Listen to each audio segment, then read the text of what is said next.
Hello viewers, সবাইকে স্বাগতম করবীর রান্নাঘরে। আর সাথে আছি আমি করবী। আশা করি সবাই ভালো আছেন। বেকিং পাউডার, বেকিং সোডা, টক দই ছাড়াই একদম হোটেল স্টাইলের নান রুটি বানাবো আজকে চুলাতেই। আশা করি আপনাদের কাছে খুবই ভালো লাগবে। আর ভালো লাগলে লাইক কিন্তু একটা দিতেই হবে। আর একটা কথা, এখনও যারা আমার চ্যানেলটি সাবস্ক্রাইব করেননি, নতুন নতুন ও সহজ সব রেসিপি পেতে আজই সাবস্ক্রাইব করে নিন। আর যারা সাবস্ক্রাইব করে আমাকে সাপোর্ট করেছেন তাদের জন্য রইল অনেক অনেক শুভকামনা। নান বানাতে আজকে নিয়েছি 2 কাপ ময়দা,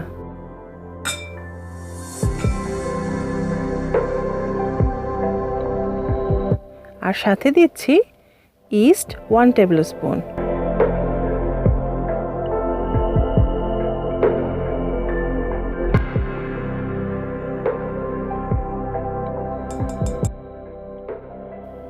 লবণ স্বাদ মতো, তেল 1 টেবিল স্পুন,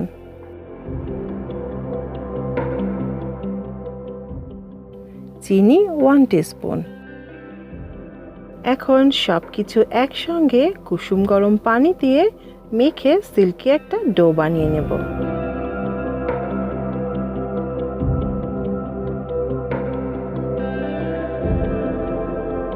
পানিটা অবশ্যই কুসুম গরম হতে হবে, কারণ আমরা এখানে ইস্ট ব্যবহার করেছি। ঠান্ডা অথবা বেশি গরম পানি ব্যবহার করলে ইস্ট কিন্তু অ্যাক্টিভ হবে না, আর নান বানালে মোটেও ফুলকো হবে না।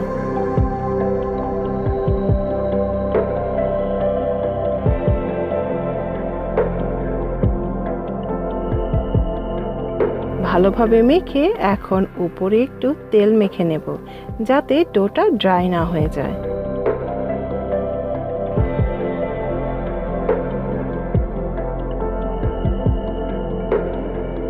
এখন ঢেকে রেখে দেব 1 ঘন্টার জন্য। তো ফিরে আসছি ঠিক 1 ঘন্টা পর।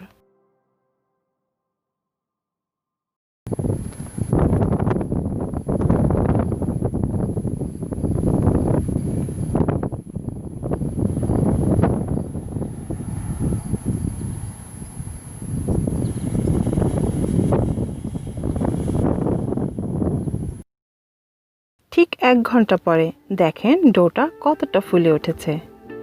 আর ঠিক এইভাবে ইস্ট দিয়ে ডো বানিয়ে সেই ডো দিয়ে কিভাবে পিৎজা ও ব্রেড বানানো যায় সেই ভিডিও আছে আমার চ্যানেলে। ভিডিও লিঙ্কটি নিচে ডিসক্রিপশন বক্সে দিয়ে দিচ্ছি।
এখন ডোটাকে কিচেন টপের উপর রেখে যে সাইজের নান বানাতে চান ঠিক সেই সাইজ করে ডোটাকে ভাগ করে নিতে হবে।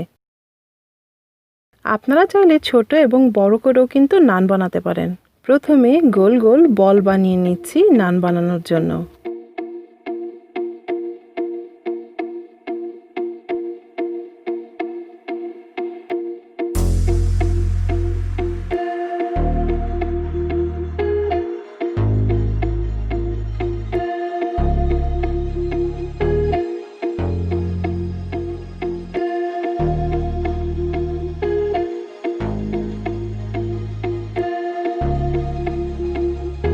একটা কিচেন টাওয়েল দিয়ে ঢেকে রাখবো যাতে ডোটা ড্রাই না হয়ে যায়।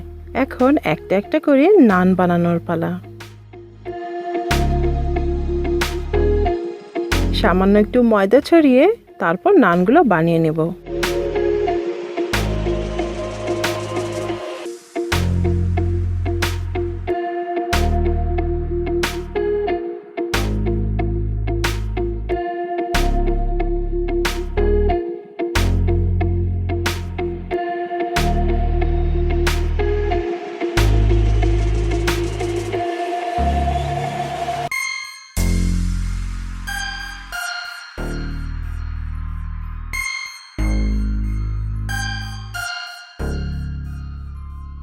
চুলাতে তাওয়া বসিয়ে ভালোভাবে গরম করে নিতে হবে।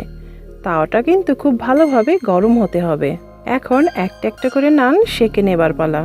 যখন দেখবেন এক পাশে এমন ফুলে ফুলে উঠেছে তখন উল্টে দিতে হবে।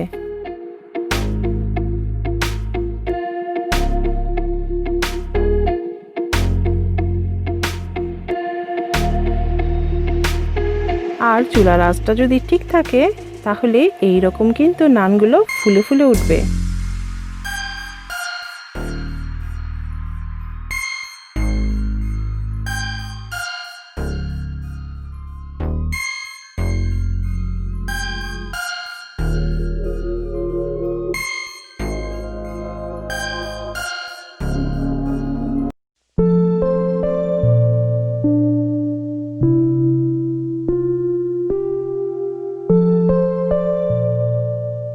হয়ে গেল আমাদের নান বানানো। না লাগলো বেকিং পাউডার, না লাগলো বেকিং সোডা, না লাগলো টক দই। কত সুন্দর অল্প উপকরণে অল্প সময়ে একদম হোটেল স্টাইলের নান তৈরি। রাতে এরকম ডো বানিয়ে রেখে সকালে ব্রেকফাস্টে পরিবেশন করতে পারেন।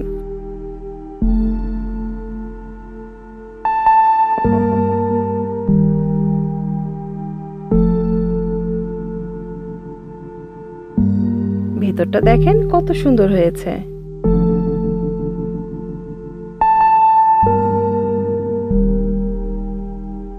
আর আপনারা কিভাবে ঘরে নান বানান সেই রেসিপি শেয়ার করতে পারেন আমার রান্নাঘর গ্রুপে।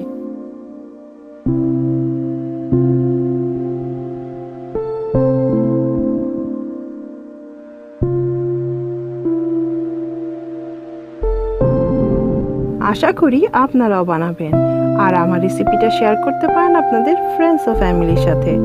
আর লাইক, শেয়ার ও কমেন্ট করে আর আমার চ্যানেলটি সাবস্ক্রাইব করে আমাকে সাপোর্ট করার বিনীত অনুরোধ রেখে আজকের মতো বিদায় নিচ্ছি। আবারও দেখা হবে নতুন কোনো রেসিপি নিয়ে। আশা করি সবাই ভালো থাকবেন। আর ভিডিওটি দেখার জন্য সবাইকে অসংখ্য ধন্যবাদ।